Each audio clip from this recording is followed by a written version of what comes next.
Margaret, and thank you. Just to come in on this point as well and to follow on from Senator comments there, just in relation to the reasons that we are bringing in the vacant homes tax is really to incentivise the use of properties that have been put out of use, particularly when we are doing everything as a government to provide as much housing as possible. In my own county of Galway, for example, we have the highest number of applications to the Croí scheme, one of the counties with the highest number of applications. And I know, Minister, in your role within the Department of Finance, and particularly in your role at looking at credit unions, it's really to look at how we expand the role of credit unions to try and support people to think about applying for the Croí scheme. Some of the challenges around this, of course, have been looking at staged payments, whether that could be considered for this scheme, but also the challenge that the works are done and it's only after the inspector comes out to look at the works that payment can issue to the people who've applied for the Croí scheme. This scheme has been in action. It's a brand new scheme, along with the vacant home tax, again a new incentive there to encourage people to see how we will use properties that have been left vacant and derelict in Ireland, and particularly in our rural towns and villages across the country.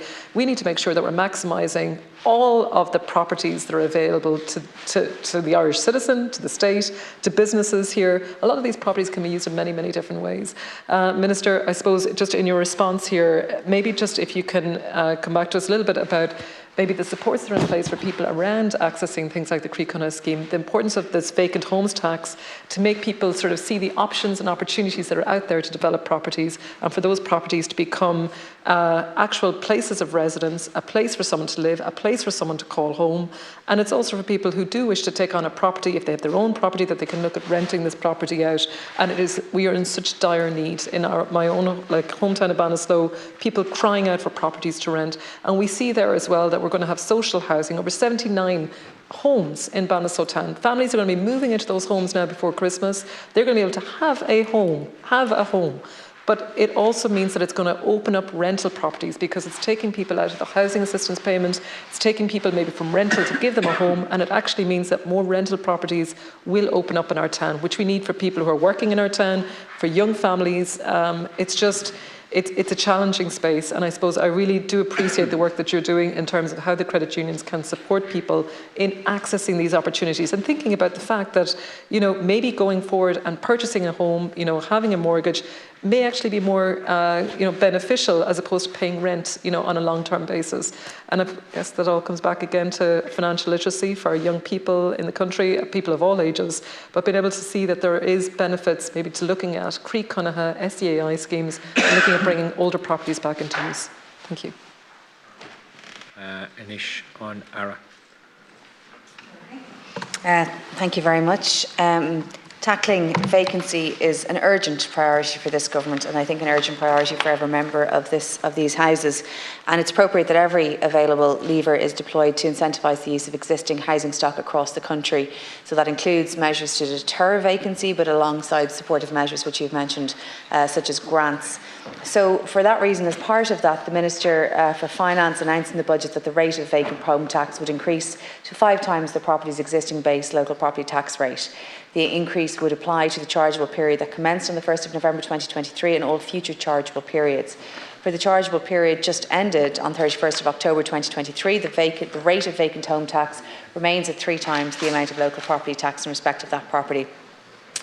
We're discussing here the option of a recommendation of a report on various aspects of the tax, such as increasing the rate and inclusion of derelict properties within its scope. As the vacant homes tax is still a relatively new measure, it is important to see how it operates after coming into effect, including the most recent change in the rate of tax, and to make an assessment as to how it is working. But I mean, it is working only if it is bringing properties back in. So ideally, fewer and fewer properties would be paying the tax, and the tax take would then go down, and that would be a measure of success. Unlike most taxes. So we will monitor that as part of the ordinary policy monitoring process conducted by Department of Finance officials and Revenue in respect of all new tax measures. We will monitor the tax, and if appropriate, we will review the matters outlined. But I think in terms of developing the tax, it is important to ensure that it's easy to understand, it's efficient to administer. We do want the tax to work. And have the effect. That's why it was set at a multiple of the properties-based local property tax, as that system is already well understood. By increasing the rate of the tax in this finance bill, the vacant home tax will then we hope have the effect of penalising any property owners whose properties remain vacant in the first and current chargeable period. I think it also sets an important signal that it really isn't socially acceptable to retain vacant properties really any further, and that they must be brought into use. The tax then plays an important role in addressing vacancy, but we have to make sure that we're providing the incentives as well, with the objective of encouraging the use of available housing. It is important to recognise, as Senator Cummins has done regarding derelict properties, that there are grants available of up to €70,000 to make it into a habitable home, and that it's essential that those grants are availed of and used. As Senator Dolan points out, it can be difficult to absorb the upfront cost of doing up a house, and that there is a timing question which I think is as yet unresolved on the application of these grants. I do, as I have discussed in this House before, it is something that I've discussed with the credit union movement. Some credit unions are offering bridging finance to be able to meet the needs at an earlier stage, to be able to recognise that this is a loan that will certainly be repaid by the state on its part of it, and there is a flexibility that is to be achieved there as more and more credit unions take up that option. But it is a credit union by credit union decision, and it's not something that I can mandate, but it is interesting to see how effective it can be when a single individual manager takes an idea such as that. We see similar proactivity being rewarded in your own county in Waterford. Senator Cummins, in respect of the repair and lease scheme, which has gone exceptionally well. We see something similar in Louth historically, where they had really exceptionally good outcomes in terms of the CPO process. And again, initiatives such as these, driven by single individuals or a group of individuals, can be incredibly effective, and it does raise questions as to why vacancy persists in other local authority areas when some have had extremely good effect through a targeted use of the measures available to them.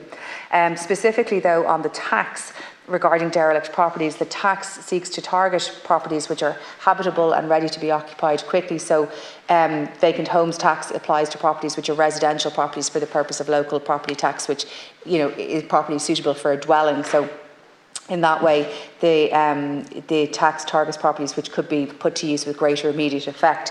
The issue of dereliction is very related. Senators will be aware that the Derelict Sites Act falls under the responsibility of our colleagues in the Minister for Housing, Local Government and Heritage.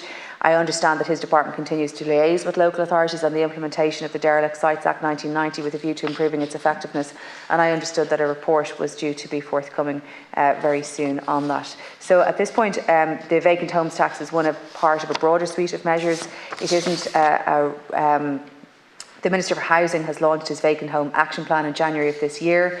That document outlines the progress made in addressing vacancy, along with actions being pursued to return as many vacant and derelict properties back into use as quickly as possible. I think it is important to point out that initiatives such as the Vacant Property Refurbishment Grant, Ready to Build scheme under the Creecunhead Towns Fund, the incentives that are provided are important. So just to say that the Vacant Property Refurbishment Grant has been successful, with 5,500 applications received to date, of which 2,800 have been approved. So there is some success there to date, but there's obviously a long way to go with that.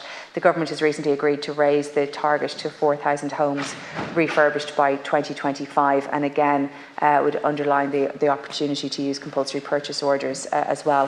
If I could just take the opportunity to clarify some figures that I quoted to Senator Black earlier in respect of the bank levy. I was given a note which gave you three figures. I actually just like to correct that. The yield reported for the bank levy was 2020 150 million, 2021 150 million, and 2022 87 million, but I will write to the Senator directly on that point with a full outline, so my apologies for the error in my note.